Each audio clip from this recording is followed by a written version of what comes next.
Japan is one of the safest countries in the world. So why are there crimes with no bodies, no suspects, and no explanations? Some were filmed, others were erased. The deeper you go, the darker they become, until the stories stop making sense. You're about to descend the iceberg. Welcome to Japan's darkest mysteries, Iceberg. Let's begin.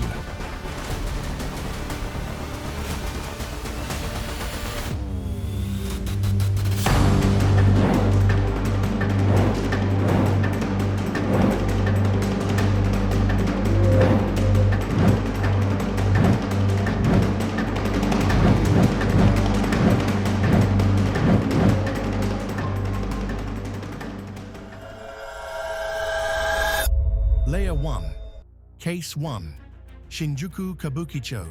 Love Hotel Murders. 1981.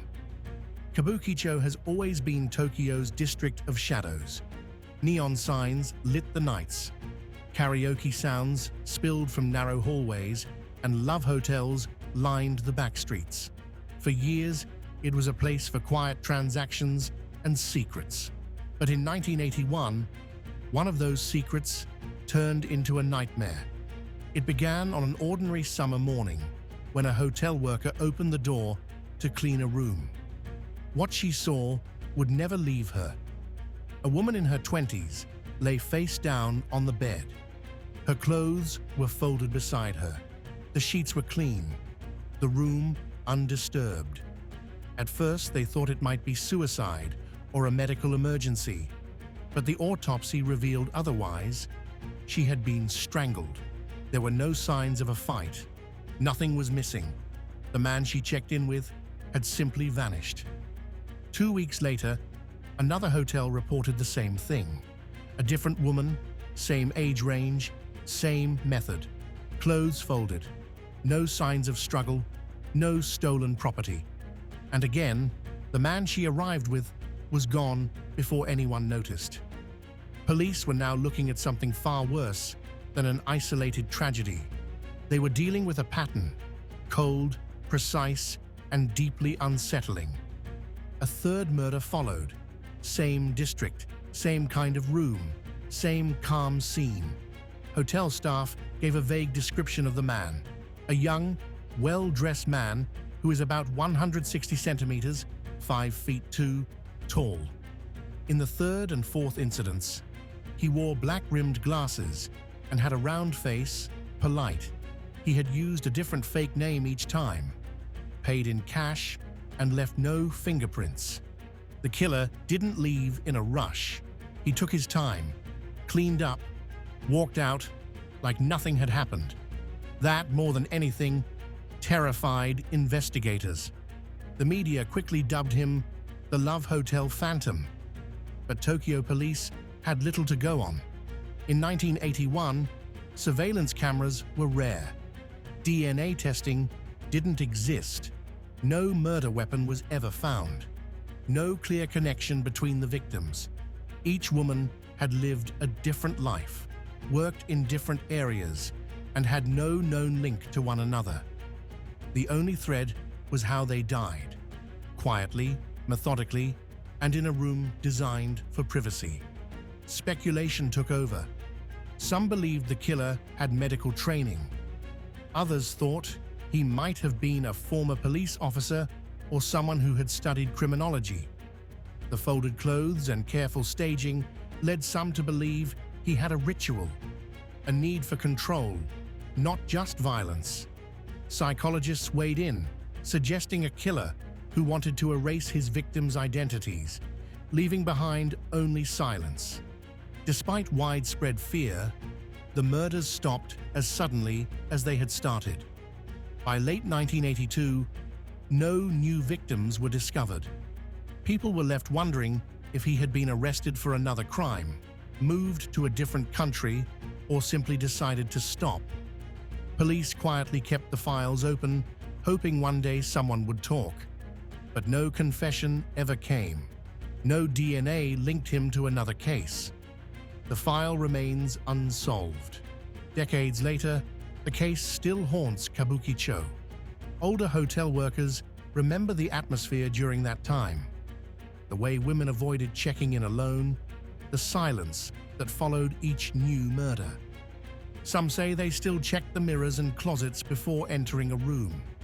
The district may be louder now, more modern, but the fear has never completely left. What makes this case so disturbing isn't just that the killer got away, it's how easily he blended in. He didn't need to force entry, use a weapon in public, or flee the scene. He checked in with a woman, smiled politely, waited until no one was watching, and left her behind. Dead, quiet, folded into a memory that still hasn't faded. This was only the beginning. The next mystery stretched across Tokyo and left an entire city on edge. Case 2. Tokyo Metropolitan Murders, 1968 to 1974. In a small Tokyo apartment in 1968, a woman was found strangled. No forced entry, no sign of struggle, nothing stolen. Police couldn't explain it, but it wouldn't be the last. Over the next 6 years, the same story repeated again and again. Women across the greater Tokyo area were found dead in their homes. Some were students. Others were clerks, secretaries, or housewives. Most lived alone. None of them were connected, but all of them were targeted, and all of them died in silence. The police didn't realize it at first. Each case was handled by different precincts. The killings happened in different neighborhoods: Suginami, Narima, Itabashi, Bunkyo. But the patterns began to emerge. Women, alone, no robbery, no fingerprints, strangulation, and a killer who came and went without a sound. By the time investigators connected the dots, there were already at least 10 victims, possibly more. Japan had never seen anything like it. At the time, the concept of a serial killer was something that happened overseas, in America or Europe. Not here, not in Tokyo. The media hesitated. The public wasn't warned. But inside police stations, panic grew. The killer seemed to know exactly what he was doing. Some believed he stalked his victims, learning their routines before striking. In several cases, the women were killed just minutes after returning home from work or school. The attacks were clean, quick, efficient, and there were never any witnesses. No one saw him enter. No one saw him leave. He didn't break down doors. He didn't make noise. Some thought he may have been a locksmith. Others suspected a man posing as a delivery worker. A few believed he was someone from law enforcement, someone who understood how to avoid getting caught. The cases were never officially linked in public. There was no press conference, no suspect sketch. Behind the scenes, detectives formed task forces. Files were cross-checked, but each murder left the same answer: none. In one case, the killer had murdered a woman while her neighbor watched TV in the next room. The wall between them was thin, but the neighbor heard nothing. In another, a woman was killed in the morning, while others on the same floor were leaving for work. Still, no one noticed a thing. Fear spread quietly. Women began to double-lock their doors. Some moved in with friends, others quit their jobs. But Tokyo didn't stop. It couldn't.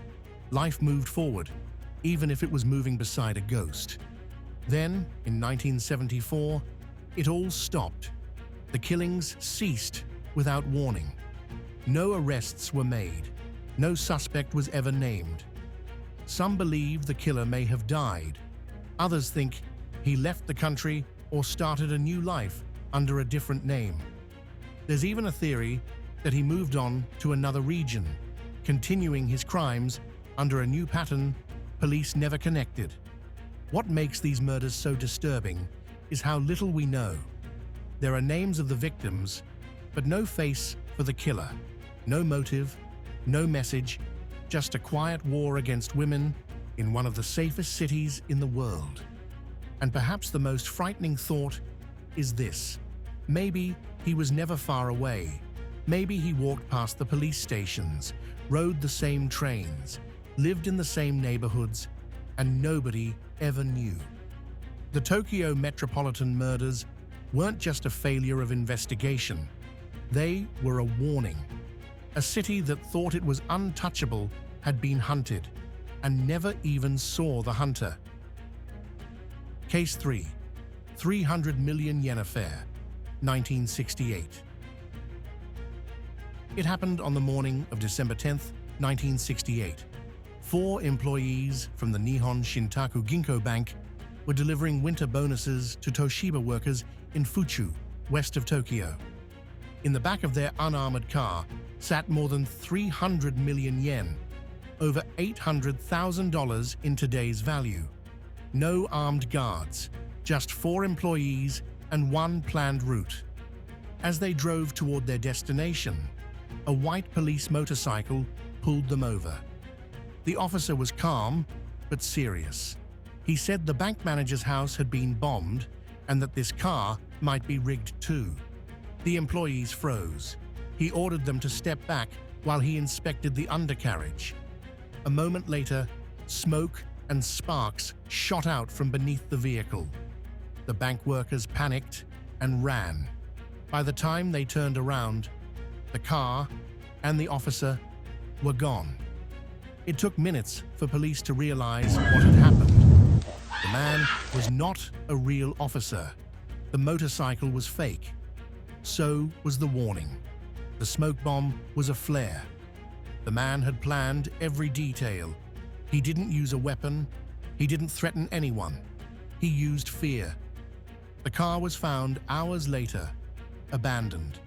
The fake police bike was found not far from the scene, but the man and the money had vanished completely. Japan had never seen anything like it. Police launched the largest manhunt in national history. More than 170,000 suspects were investigated. Over 110,000 officers were assigned to the case. Detectives tracked counterfeit uniforms, motorcycles, and anyone with police training. But the deeper they looked, the colder the trail became. For years, there was no arrest, no confession, no money recovered. The case quickly went from shocking to legendary. People started calling it the perfect crime. Then, years later, a suspect emerged, a 19-year-old man who had access to a motorcycle and matched parts of the description. Just as investigators prepared to bring charges, he was found dead. Potassium cyanide. No note, no warning. Some said suicide.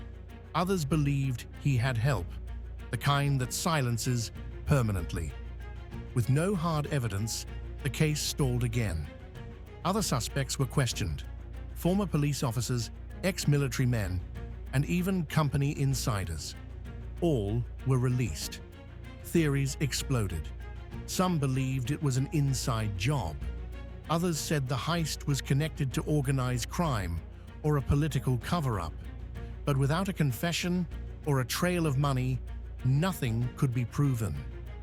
In 1975, the statute of limitations for theft expired. No one could be prosecuted, even if they came forward. In 1978, the last related charges, forgery and impersonation, also expired. The case was closed, officially unsolved. What makes this case so disturbing isn't just that someone pulled it off. It's that he never slipped. He planned the route, the disguise, the story, even the fear. He didn't just trick 4 workers. He fooled an entire system. And he left nothing behind. No one ever found the cash. No bills were traced. No one claimed the money. It simply disappeared, just like the man who took it. In a country where law, trust, and order are sacred, he wore a badge and turned it into a costume. And the worst part? He didn't run. He vanished. They say he's still out there, maybe living quietly, maybe watching documentaries like this one. Or maybe he was never real to begin with.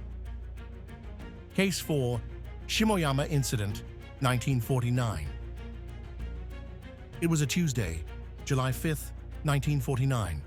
Tokyo was hot, tense, and restless.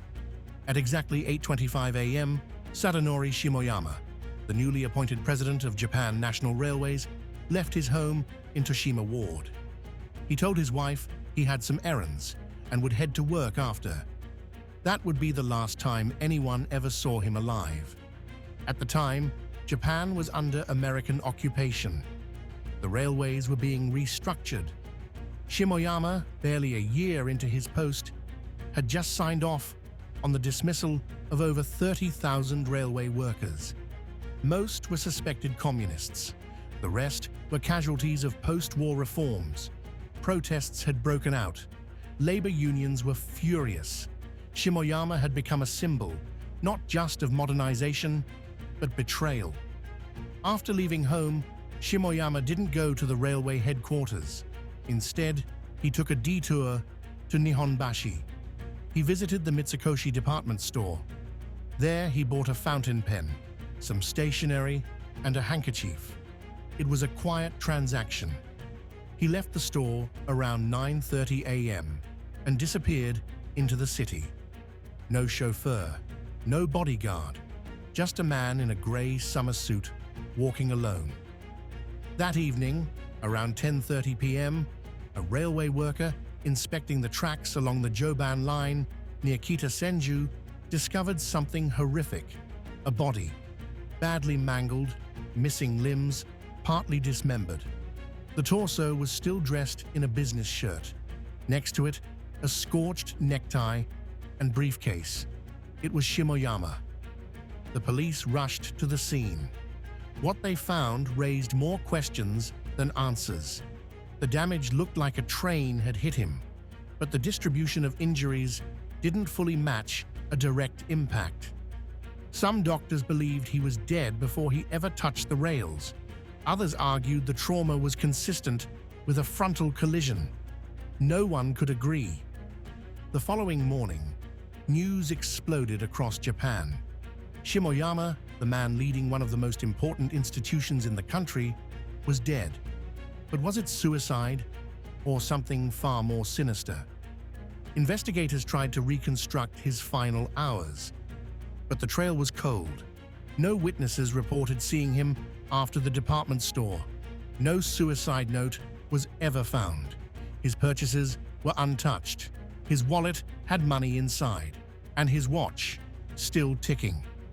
The autopsy deepened the mystery. Doctors noted multiple fractures to the pelvis, ribs, and skull. These injuries raised suspicion. Some argued they occurred after death. Others believed he had been beaten and then placed on the tracks to simulate a suicide. Theories flooded the media. Some said the pressure of the job had pushed him to take his own life. Others pointed to the protests and claimed union activists had abducted and killed him as revenge. More disturbing were whispers of a political plot, that Shimoyama had opposed further privatization, and someone, perhaps inside the government or military, had decided he was in the way. No suspect was ever named, no motive confirmed. US occupation officials urged Japan to settle the matter quickly. Internal memos were never released. The official police stance wavered between suicide and unresolved foul play. Decades passed, and the truth remained buried. Shimoyama's death wasn't just a tragedy, it was a turning point, a reminder that in post-war Japan, power had shifted, but danger still moved in silence. He was the first of 3 high-profile railway officials to die under mysterious circumstances that year. All unsolved, all unexplained. What happened between 9:30 a.m. and 10:30 p.m. on July 5th has never been answered. Only this is known. A man tasked with cleaning up Japan's rail system walked into Tokyo's streets and ended up dead on the tracks. And no one, not then, not now, can say who put him there. Layer 2, Case 1, Glico Morinaga Case. The Monster with 21 Faces, 1984 to 1985.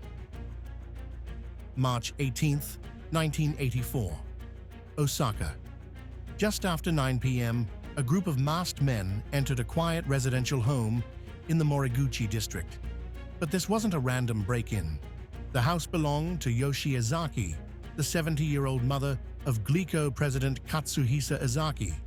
The criminals tied her up with a telephone line, took the spare key to her son's house next door, and bypassed the security system. They dragged Katsuhisa Izaki from his bathroom, completely naked, and shoved him into a van. They drove him across town to a warehouse and chained him to the floor.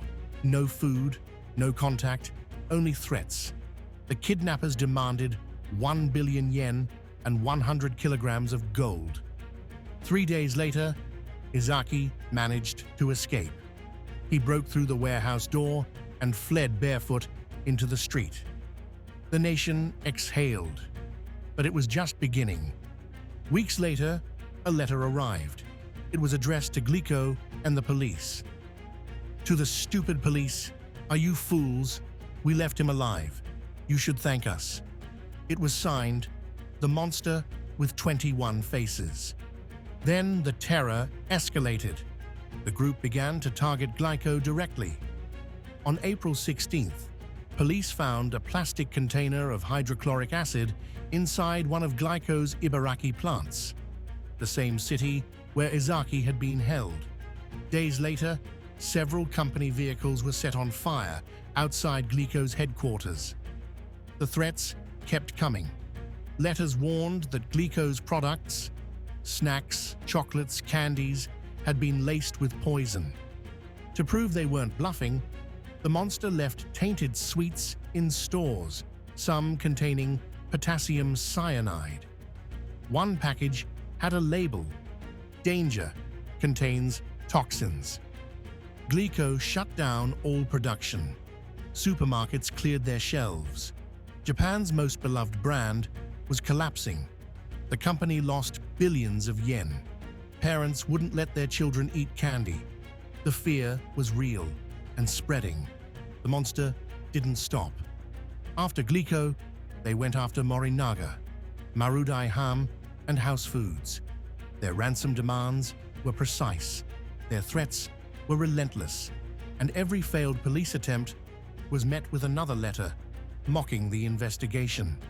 They taunted journalists, insulted executives, and humiliated law enforcement. Police staked out dozens of drop locations, but always failed. The most infamous near miss came when an investigator spotted a suspicious man near a ransom site. He wore a golf cap and had sharply slanted eyes. He left calmly, boarded a train, and vanished. The press called him the Fox-Eyed Man. Despite nationwide searches, he was never found. The case had its suspects.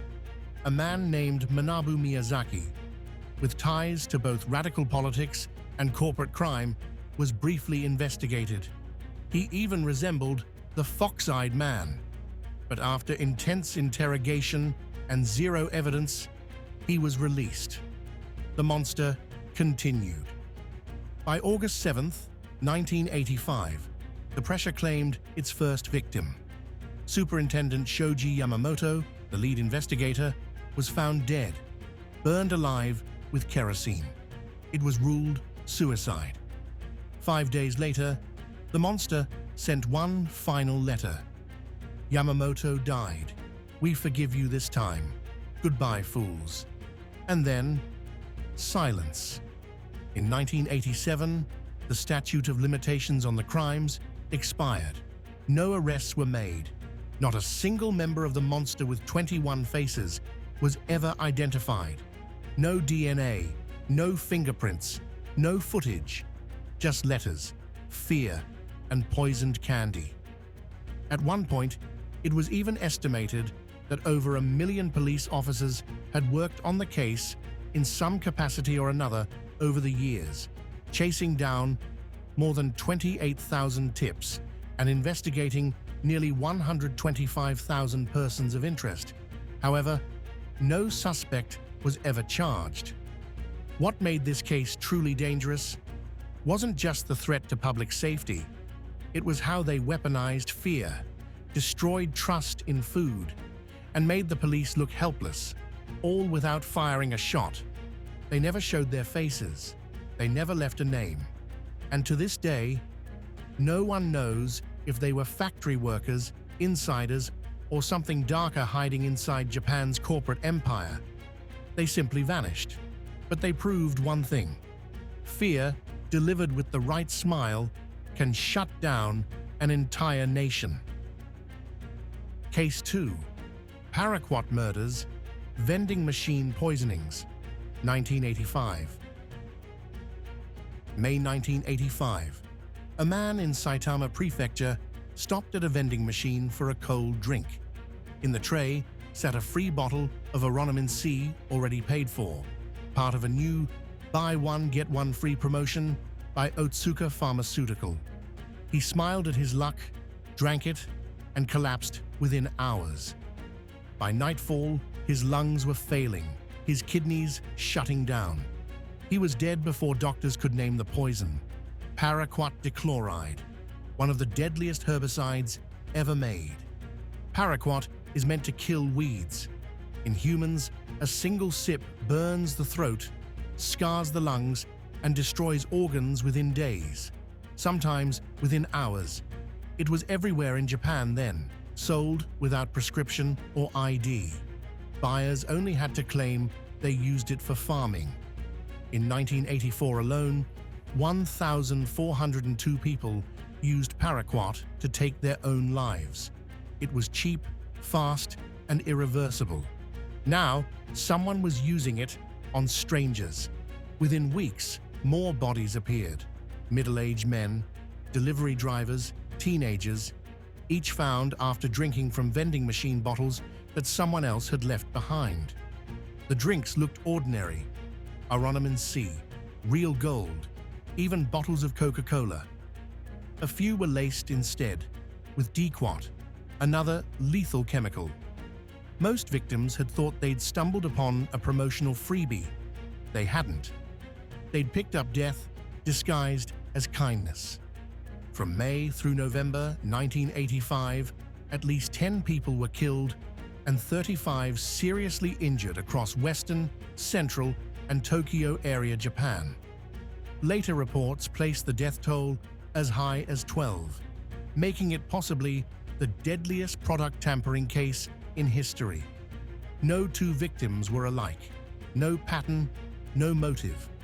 Police believed one person was behind the crimes, organized, patient, deliberate, but had nothing to go on. Security cameras captured no suspect. There were no fingerprints, no notes demanding money, no contact with any of the drink companies.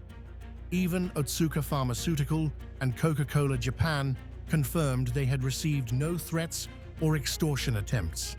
The randomness terrified people.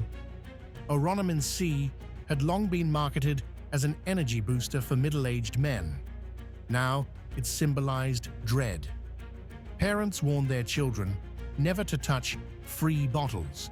Street vending, once Japan's symbol of safety and convenience, suddenly looked like a network of traps. By September 27th, the National Police Agency launched a nationwide safety campaign. Leaflets flooded Tokyo. They warned: check vending machine slots, inspect bottle caps, watch for strange seals. Operators were told to empty and disinfect their machines daily. Stores selling agricultural chemicals were ordered to clamp down on illegal buyers and keep strict records of paraquat sales. Patrols increased. Cameras went up. But the killer, or killers, simply stopped. By December 8th, authorities confirmed at least 10 dead, 35 gravely ill. No arrests, no motive. Experts speculated some of the later deaths were copycats or suicides imitating the murders. In 1986, Chemical companies modified paraquat and dequat formulas to reduce toxicity, but even by 2002, they still accounted for about 40% of pesticide poisoning deaths nationwide. Police never closed the case with an answer. There was no DNA, no surviving trace of the culprit. The crimes remain legally prosecutable today because Japan abolished the statute of limitations for murder in 2010. The fear, though, spread beyond the case. In December 1985, milk served in Mie Prefecture schools was found tainted, a possible copycat.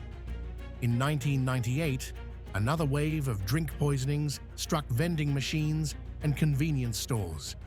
Even in 2019, a paraquat poisoning in Akita Prefecture revived the same old memories. The 1985 paraquat murders changed the way Japan looked at trust. A vending machine, once a symbol of safety, became a silent predator waiting by the sidewalk. The victims had done nothing wrong. They didn't meet their killer. They just accepted what looked like a gift. And that's what made it monstrous. Death offered itself with a smile, sitting in plain sight behind glass, waiting for someone to be polite enough to take it. Case 3. The Wednesday Strangler, Japan's Forgotten Serial Killer, 1975 to 1989. It began on a summer evening, August 27, 1975. A 12-year-old junior high student named Tomiko Yamasaki disappeared from her home in Kitagata, Saga Prefecture. Her friend had just left after visiting, and no one realized it would be the last time anyone saw Tomiko alive. Her case would mark the quiet beginning of a nightmare that would haunt the region for the next 14 years. For nearly 5 years, Tomiko's whereabouts remained a mystery. Then, on June 27, 1980, staff at Tsuko Elementary School in nearby Shiroishi were preparing to open their swimming pool for the summer. As workers tried to drain the septic tank of the poolside toilets, they found something strange: stones deliberately packed into the tank. That's when the police were called. They were already investigating a different victim found just 3 days prior. But what they uncovered this time was worse. Beneath the stones were skeletal remains, later identified as Tomiko. Her small body had been discarded in a tank meant for waste, buried under rocks, hidden for years. Her remains, like the others, were sent to Kurume University for examination. The cause of death was undetermined, but the pattern was only just beginning. Between 1975 and 1989, 7 unsolved murders occurred within a tight 20-kilometer radius in the towns of Kitagata, Shiroishi, Kitashigeyasu, and Takeo, all in Saga Prefecture. The victims ranged in age, but shared one chilling commonality. They were all female, and all were attacked while alone. The killer's signature was disturbingly specific. In 6 of the 7 cases, the girls vanished on a Wednesday. The only exception, the second victim, who disappeared on a Saturday. But all were taken in the evening or late at night, often from familiar residential neighborhoods. That routine, midweek, under cover of darkness, became part of the fear. 5 of the 7 victims were strangled. The remaining 2, like Tomiko, were discovered too late. Their bodies reduced to skeletons, the cause of death lost with time. But that didn't make their stories any less horrifying. In 6 of the 7 cases, the victims' clothing had been tampered with or completely removed.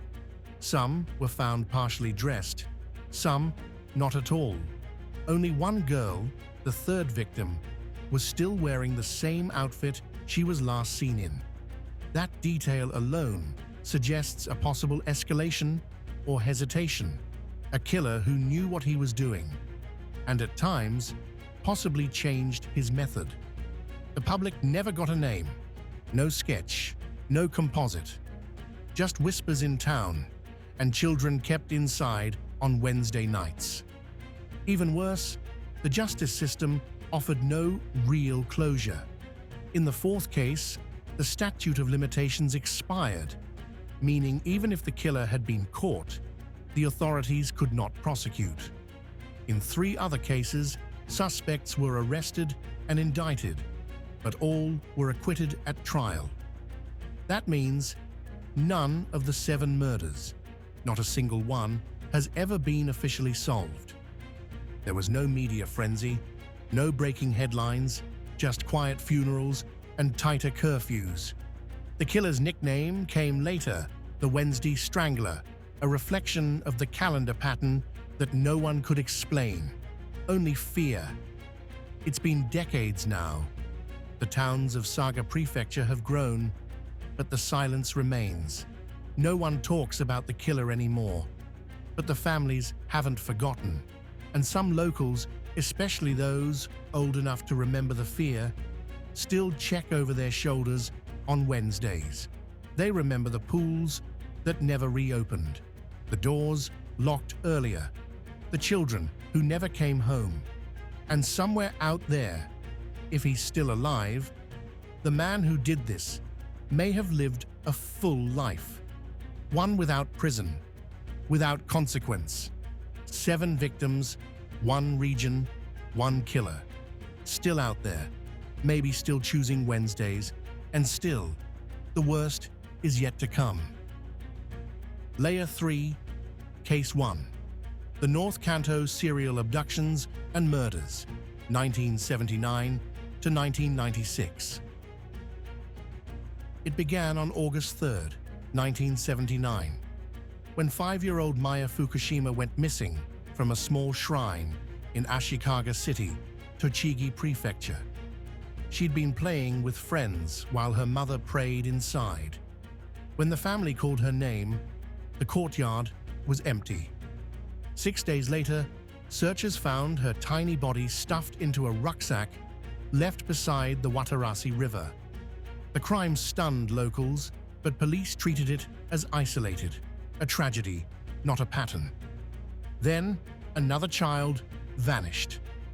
On November 17, 1984, Yumi Hasebi, also 5, disappeared from a pachinko parlor while her parents played inside. More than a year later, hunters found her skeleton in a field. The case was declared unsolved but unrelated. Fear spread quietly. Mothers began walking children to school, and pachinko halls started posting signs banning minors. September 15, 1987. Tomoko Usawa, 8 years old, vanished from her home in Ota City, Gunma Prefecture, less than 20 kilometers from Ashikaga. Her body parts were discovered a year later, scattered along the Tone River. By now, 3 young girls had been taken within driving distance of one another, yet each file sat in a separate police district. Separate officers, separate evidence, no shared suspect list. May 12, 1990. 4-year-old Mami Matsuda left her house to fetch her parents at a pachinko hall. She never came back. Her small body was found the next day near the Watarase River, naked from the waist down, strangled with her own clothing. Locals called it the Ashikaga case.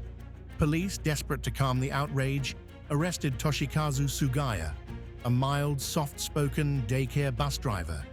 He was interrogated for over 13 hours without a lawyer, denied breaks, and eventually confessed. In 1993, he was convicted on the basis of flawed early DNA testing and sentenced to life. The public exhaled, believing the nightmare was over. But it wasn't.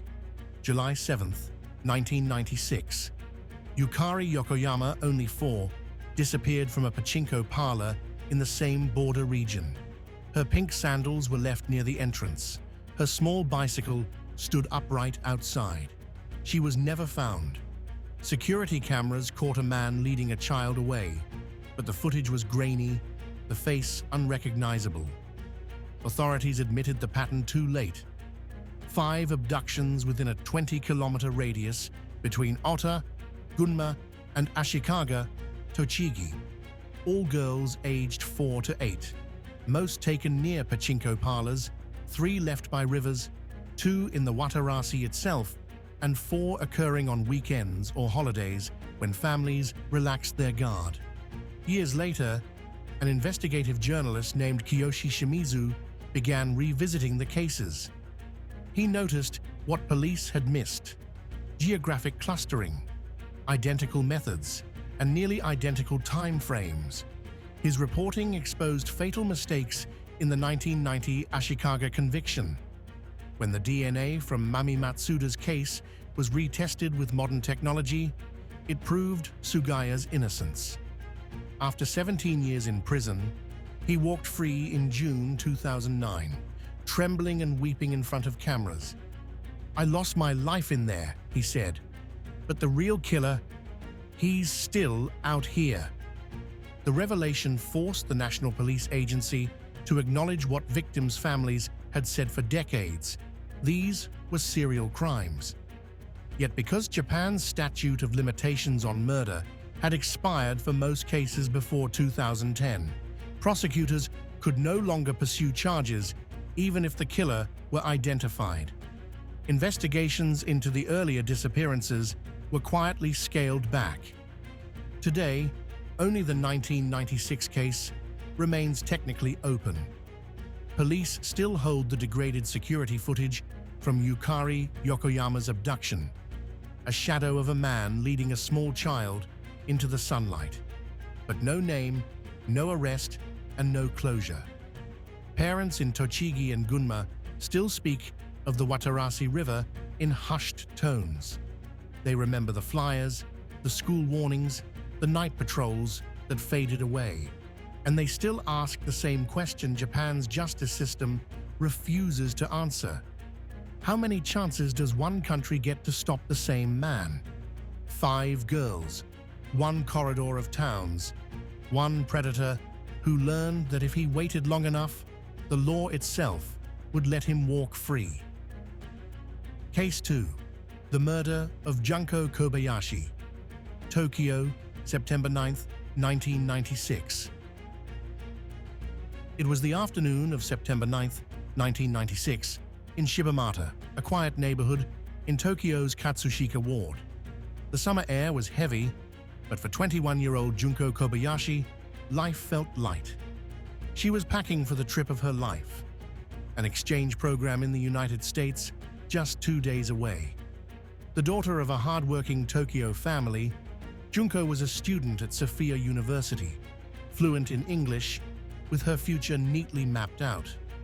At 3:50 p.m., her mother left for work, leaving the front door unlocked, as she always did. Junko stayed behind, chatting with friends by phone and organizing her suitcase. Within the next 49 minutes, she would be gone forever. At 4:39 p.m., a neighbor called the fire department. Smoke was billowing from the Kobayashi home. Firefighters rushed in and found flames curling through the lower floor, spreading from 2 separate ignition points. Upstairs, on the 2nd floor, they found Junko. Her body was on the floor near her bed. Her mouth and hands were bound with adhesive tape, her legs tied with pantyhose in a distinct karage knot, a type of knot used in electrical and landscaping work. She had been stabbed 6 times in the neck, deep, deliberate wounds that caused her to bleed to death. Her hands were cut and bruised from trying to fight back.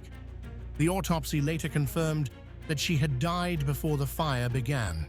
There was no smoke in her lungs. The killer had tried to burn the evidence, but the truth survived the flames. The crime scene told a story of control, precision, and rage. Police found matches from a Buddhist altar scattered on the floor, used to start the blaze. Despite the destruction, one clue remained intact. Type A blood, not belonging to anyone in the family, splattered on a matchbox and smeared near the scene. It belonged to an adult male. Investigators also found 3 different types of dog hair stuck to the adhesive tape, suggesting the killer lived with or often handled several dogs. Witnesses gave police one haunting description.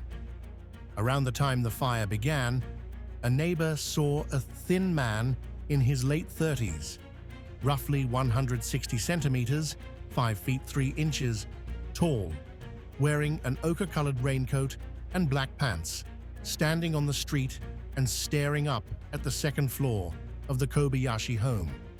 He didn't move. He didn't help when the smoke appeared. By the time firefighters arrived, he was gone. For weeks, detectives canvassed Tokyo. They questioned more than 75,000 people, analyzed fibers, and ran DNA comparisons. Yet the man behind Junko's murder vanished as cleanly as the match flame that erased her home. Her friends at Sophia University held vigils on campus. Professors spoke of her talent and kindness. 2 days after her funeral, her empty seat remained at Narita Airport, her luggage still tagged for a flight she never took. Junko's father, Kenji Kobayashi, refused to let her story fade. He became one of Japan's most outspoken advocates for the families of unsolved homicide victims. He appeared at police briefings, pushed lawmakers to extend statutes of limitation, and visited the scene every year on the anniversary. She was supposed to go out into the world, he once told reporters, but the world came here and took her from us. The Tokyo Metropolitan Police still treat the case as active. The blood sample was preserved for future DNA retesting, and the dog hair has been analyzed repeatedly, but no match has ever been confirmed. Police believe the killer may have been a tradesman or contractor familiar with the area and confident enough to enter broad daylight through an unlocked door. Yet no definitive suspect has emerged. Even today, the case remains part of Japan's unsolved violent crime registry, with an 8 million yen reward for any information leading to an arrest. Nearly 3 decades later, the house in Shibamata no longer stands. The fire destroyed most of it, but the memory of that day has not burned away. Neighbors still talk about the smell of smoke and the sight of fire trucks filling the narrow street. In local papers, Junko's father still places a small notice each September 9th. If you know who did this, please come forward. She had plans. She had dreams. Don't let her story die in silence. And somewhere in Tokyo, a man who once stood outside a quiet home on a warm afternoon may still remember the sound of a girl fighting for her life, while the nation that promised her a future still waits for justice. Case 3, The Blue Blanket Butcher, Fukui Prefecture, February 1906. It was the early dawn of February 11th, 1906, in the port town of Mikunimachi, Fukui Prefecture. A heavy snowstorm raged outside, white drifts piling up along the frozen banks of the Kuzuryu River. At around 5 a.m., a dark figure stepped through the door of Toshisuke Hashimoto Shoten, a shipping supply wholesale store where 30-year-old Kaga Murayoshi served as branch manager. The visitor's identity was hidden beneath a thick blue blanket that wrapped his entire body and head, almost glowing in the winter dawn. Kaga and his employees bowed politely to the stranger, though they sensed something off. The man claimed he had been sent by Kaga's aunt, who was suddenly ill and dying, and quietly asked him to go with him at once. Based on voice and height, the stranger was identified as a male, about 30 to 35 years old. No employee recognized the voice. No one noted a face, just the blanket. Despite hesitation, Kaga agreed and left his shop in the storm, following the man towards Shinbo Bridge. The long wooden span of about 500 meters connecting Mikuni with the village across the river. The walk, roughly 1.1 kilometers, must have taken 20 minutes in the snowfall. That was the last time he was seen alive. 2 hours later, as snow turned to sleet, the man in the blue blanket returned to the Murayoshi home. He told Kiku Murayoshi, Kaga's mother, aged 50, that her son was already on his way to see his ailing aunt, but they needed her help too. Without suspicion, she donned her coat and followed him into the storm. Just like her son, she vanished near Shinbo Bridge. Less than an hour later, the visitor knocked again. This time he spoke to Tsuo, Kaga's wife, aged 25, asking her to accompany him under the same pretense. She asked the neighboring teenager, Masu Aratani, 13, to watch her 2 children, then left with him. About 40 minutes later, the stranger returned for the couple's eldest son, 7, and daughter, 3. Masu refused. The visitor's calm demeanor shifted, and in anger, he demanded them again. The child stayed. The stranger stormed off into the snow and was never seen again from that point. The next morning, February 12th, the storm had passed. A local carpenter, walking across Shinbo Bridge, discovered a mangled guardrail and a large pool of blood staining the fresh snow. No body, just blood and broken wood. The Mikuni police swiftly sealed the area and the search began.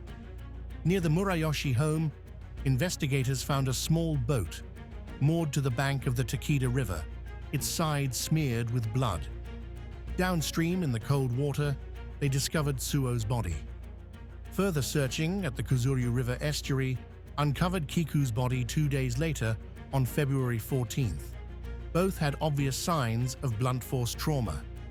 Kaga's body, however, was never found. Police concluded he too had been murdered and his body dumped into the river. Inquiries followed. The stranger's blue blanket, the broken bridge, the blood smear on a boat. They formed a horrifying pattern. The murderer had navigated ice and water, lured 3 family members one by one inside hours, knew the terrain and the family's habits, and vanished without trace. No weapon found, no footprints in the snow leading away, no confession ever recorded. Investigators considered motives. Kaga had risen quickly in the shipping business, a promotion that may have bred envy. The fact the killer targeted only the Murayoshi family, not employees or neighbors, suggested insider knowledge. A nephew of the store, a rival family member, even a denied employee were considered. One suspect surfaced in July 1910, a 26-year-old local man named Yutaro, who later murdered his father with an axe in the same town. But investigators ruled him out due to lack of planning and sophistication. Another, Nisaburo Tanimoto, confessed in December 1926 to being the Blue Blanket Man, but his claim varied and was dismissed as attention-seeking. By 1921, the statute of limitations had expired. The blue blanket, the axe, Kaga's body, never recovered. The case quietly closed, but not forgotten. Residents of Mikuni still talk of a heavy winter night, the wind through the trees sounding like footsteps, the empty chair across the fire where Kiku once sat. Over a century later, the snowbanks of Fukui still echo the story of one night where a stranger, wrapped in a blue blanket, walked into a family's life and erased it. Now we descend into the darkest depths. What you'll see might make you question everything you thought safe. Layer 4. Case 1. The Setagaya Family Murders. Tokyo, December 30th, 2000. It was Saturday, December 30th, 2000, the night before New Year's Eve, a night most Tokyo families spent quietly preparing for the holiday.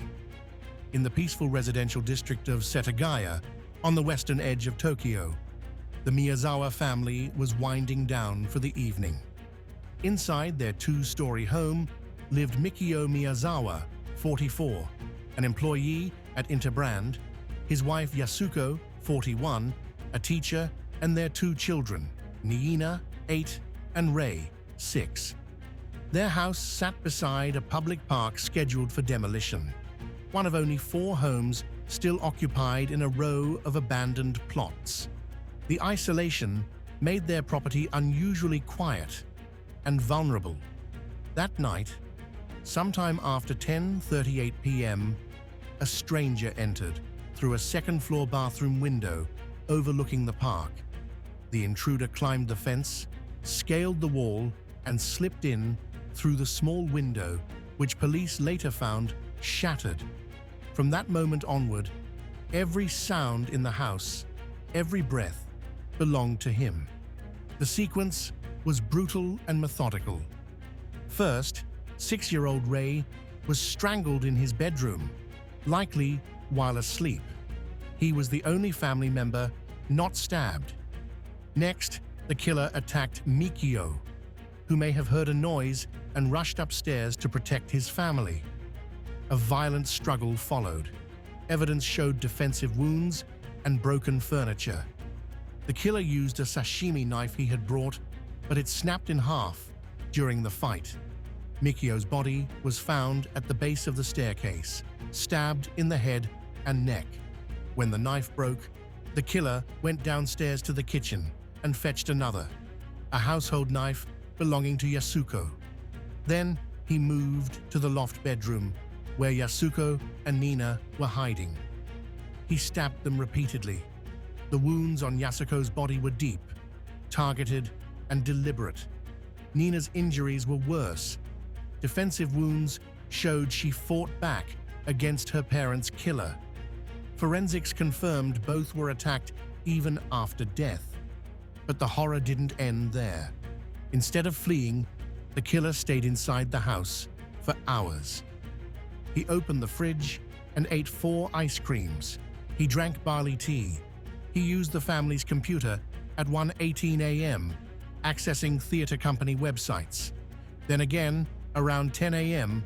the next morning, long after dawn.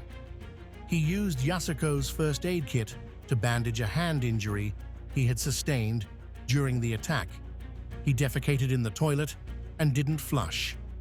Police later analyzed the waste and found he had eaten string beans and sesame seeds, a meal that didn't match anything in the Miyazawa home. He rummaged through drawers, placing papers and wallets into the bathtub, as if staging a mock robbery. Then, sometime in the late morning, he vanished into thin air. When Yasuko's mother, who lived next door, came by later that day, she found the front door unlocked, the television still on, and the house eerily silent. Moments later, she found her daughter's body and dialed emergency services. Tokyo Metropolitan Police launched one of the largest investigations in Japanese history. They collected over 12,500 pieces of evidence, interviewed more than 250,000 people, and followed leads across continents. Yet the murderer was never identified. But the killer had left a disturbing trail. Blood type A, not matching any victim, male DNA, revealing paternal East Asian ancestry, common among Japanese, Korean, or Chinese men, and maternal European ancestry, likely from the Caucasus region or Southern Europe. An extremely rare genetic combination in Japan, a size 27.5 centimeters, US 9.5, Schlesinger shoe print, manufactured in South Korea and not sold domestically, a black Uniqlo sweater, one of only a few hundred sold in Japan. Every known buyer was traced, all cleared. A hip bag filled with fine sand, later traced to the Great Basin Desert, near Edwards Air Force Base, California, suggesting possible contact with U.S. military installations. Inside the home, police found both knives, one snapped in two.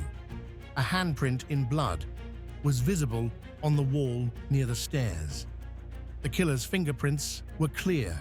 He hadn't even worn gloves at first, but none matched any database in Japan or Interpol.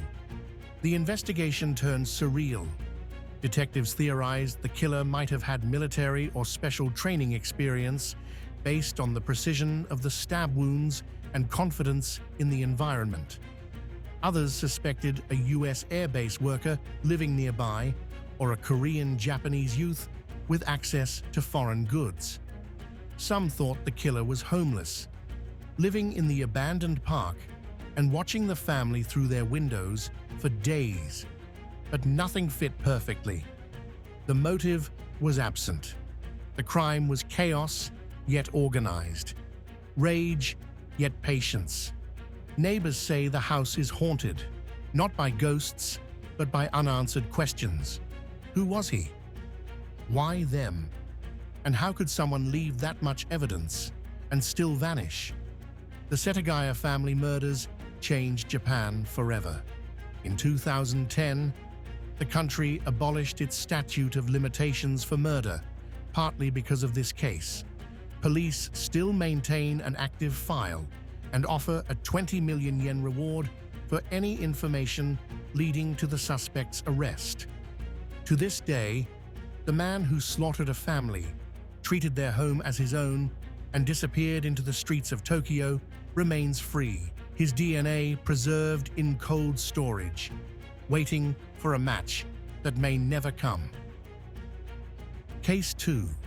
Inokashira Park Dismemberment Incident. Tokyo, April 1994. On the morning of April the 23rd, 1994, Tokyo's Inokashira Park was quiet. It was a Saturday, just before the spring crowds arrived. A cleaning crew started its usual routine near a row of public trash bins, expecting leftover picnic waste, discarded wrappers, the usual. What they found instead was 27 pieces of human flesh. Each piece had been methodically wrapped in plastic bags and stuffed into garbage bins around the park's western edge. The pieces were small, some barely the size of a fist. There was no blood, no odor, just clean cuts, clean wrapping, and a nightmare unfolding in daylight.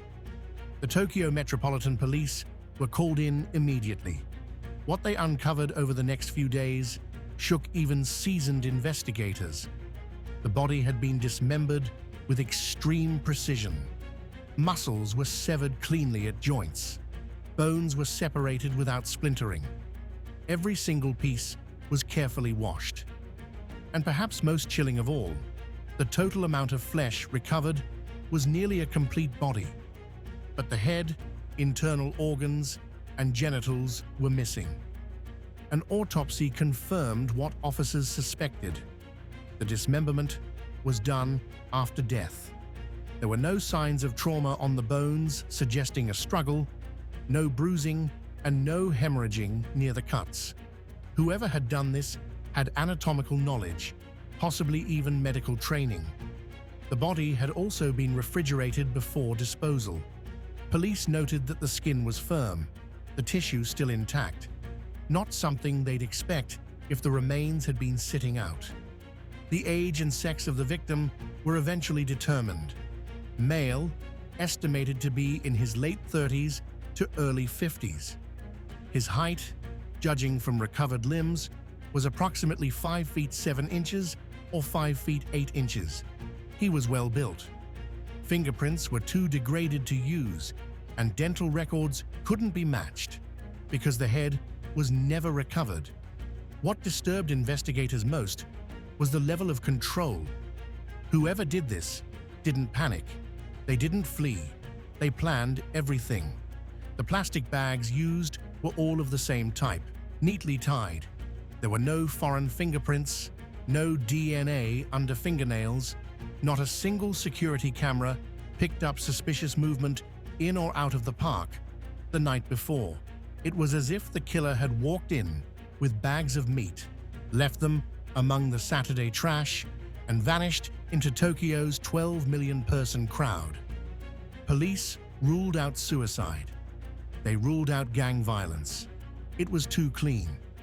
They considered organ trafficking, but no incisions matched surgical removal, and no black market organs had surfaced in connection to the case. Rumors of the Yakuza briefly circulated, but there was no calling card, no signature, no intimidation, and that was unusual for organized crime. One theory, and it remained a quiet one, was that the killer wanted the body to be found, not hidden, displayed, but not in one piece. This wasn't just murder, it was an erasure. With no name, no motive, no suspect, the case faded from front pages. No missing persons report ever matched the victim's profile. No witness ever came forward. The bins had been emptied the night before, so the remains had been placed there sometime between 10 p.m. Friday and 5 a.m. Saturday, a 6-hour window in one of Tokyo's most populous wards, and yet not one person saw anything. Over the years, the case became known as one of Japan's darkest urban legends, the Inokashira Park Butcher. It's been featured on unsolved crime forums, YouTube deep dives, and Japanese horror fiction. But no arrest has ever been made. The park still operates as usual. Families walk the paths, children ride the swan boats, and somewhere, someone may still walk those same paths, knowing exactly what happened that night and why they did it. But for the rest of Tokyo, it remains a question left in pieces. Case 3. The SOS Incident. Mount Asahi, Hokkaido, 1984 to 1989. It was July 24, 1989, when the blades of a rescue helicopter cut through the silence over Japan's largest national park, Daisetsuzan in Hokkaido. The team was searching for 2 hikers from Tokyo who had gone missing near Mount Asahi, the island's highest peak. But what they found that day wasn't the hikers, it was something far stranger. From above, the pilot noticed a massive pattern carved into the clearing below, a set of wooden logs laid out deliberately to form 3 haunting letters, SOS. The sign was enormous, roughly 10 meters tall and 15 meters wide, built from large birch logs, stripped of bark and bleached by years of wind and snow. It looked like the final cry of someone who had fought to stay alive. The rescued hikers, when airlifted to safety, swore they hadn't made it. That's when the chilling realization set in. Someone else had. The following day, police officers and rescue teams trekked to the site. The forest around Mount Asahi was dense and unforgiving. Sheer drops, icy streams, and thickets that swallowed sound. About 200 meters from the SOS sign, officers found scattered human remains. Nearby were fragments of a backpack, clothing, a cassette recorder, 2 cameras, and a driver's license belonging to a man named Kenji Iwamura, an office worker from Aichi Prefecture, who had been reported missing 5 years earlier, in July 1984. Forensics began to piece together what had happened. The bones appeared weathered, exposed to harsh conditions for years. But there was confusion from the start. An initial autopsy suggested the remains belonged to a female, aged 20 to 40, based on bone density and pelvic structure. Months later, a second analysis reversed the conclusion. The bones likely belonged to a male. Still, the match wasn't certain. The samples were too degraded to confirm through DNA testing, which at the time was primitive. So even in death, the person's identity stayed uncertain. The recovered objects only deepened the mystery.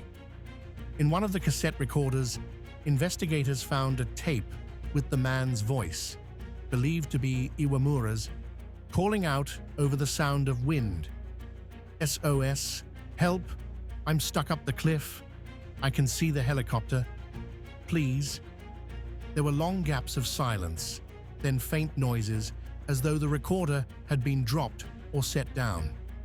On another part of the same tape were snippets of Japanese pop songs and anime themes, including Minky Momo, giving the sense that he had been trying to stay calm in isolation, maybe reliving something familiar to survive the cold. The personal effects suggested he had planned a solo hike in the Daizetsuzan range in summer 1984. At some point, he lost his way. The terrain there is treacherous. Temperatures can drop below freezing even in midsummer, and the landscape is a maze of ridges and valleys that look identical from every angle. If he was stranded there, building the SOS sign may have been his last attempt to be found. But here's where the mystery twists even deeper. Aerial photographs from September 20th, 1987, taken 2 years before the 1989 discovery, show the SOS sign already there. That meant it had been visible from the air for years, unnoticed by any flights or patrols. Search and rescue operations had flown over that area several times between 1984 and 1989. None of them reported seeing it. When investigators revisited the ground, they noticed something else. The SOS logs had been precisely arranged, but no cutting tools, no axe or saw were ever found nearby. There were no footprints, no remains of a campsite, no clothing fragments close to where the sign was built. Whoever made it had either vanished right after finishing or been taken by the mountain before they could use it. The human bones were found 50 meters from a ravine, suggesting a fall or an attempt to climb out. Yet the position of the remains didn't match a straightforward accident. It looked like someone had tried to crawl uphill before collapsing. The local press nicknamed it the SOS incident, and the case spread quickly through Japan. But as more evidence came in, it only made less sense.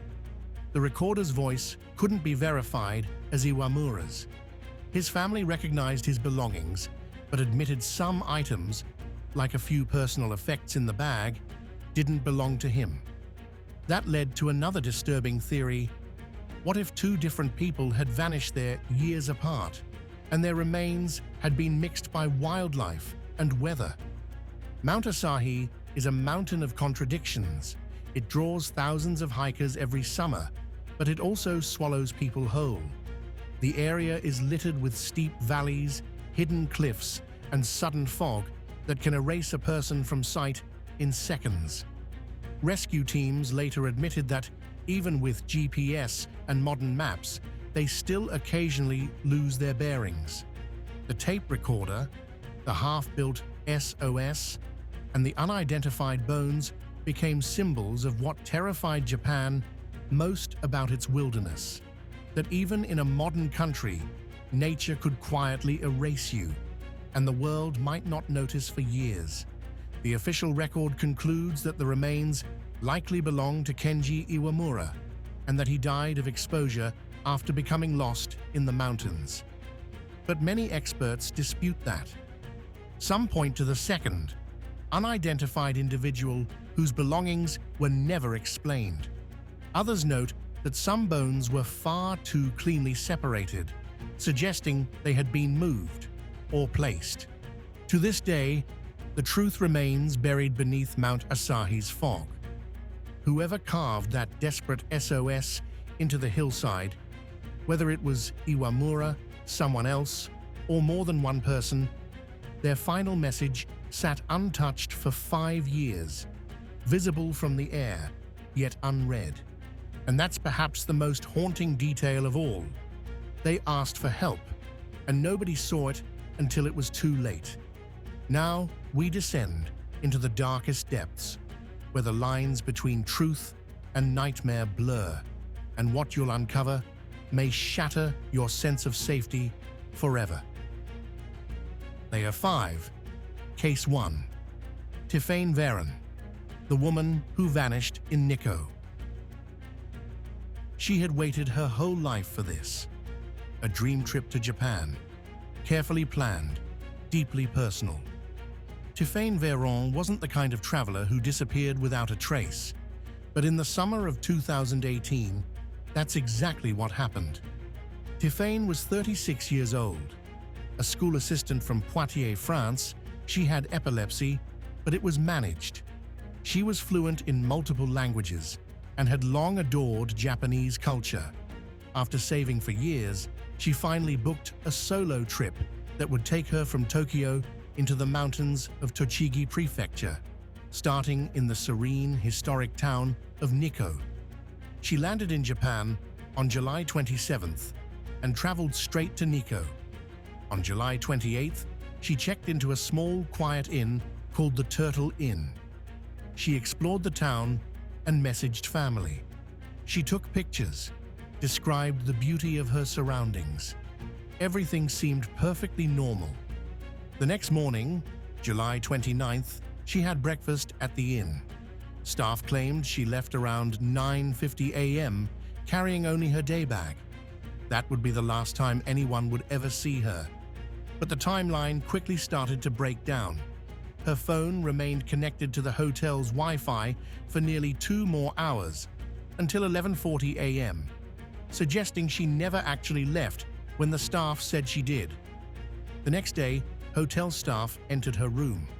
Her suitcase, passport, clothes, medication, and chargers were untouched. Her bed looked unused. Everything pointed to one terrifying truth. Tiffany had vanished without ever leaving. Her family was immediately alarmed. Tiffany was responsible, communicative, and organized. She always stayed in contact, always followed her plans. And this trip had meant everything to her. There was no reason for her to suddenly run, fall off the radar, or hurt herself. She hadn't gone hiking. She hadn't joined anyone. She was supposed to check out, but never did. Despite the clear mystery, Japanese authorities initially treated it as a possible accident or a voluntary disappearance, but there was no evidence to back that up. The terrain around the hotel was steep in parts, but highly trafficked, especially in the summer. Search teams found no sign of a fall, no belongings, no signs of a struggle. Dogs picked up no scent trails. The area was combed by helicopters, volunteers, and police over several days. Nothing.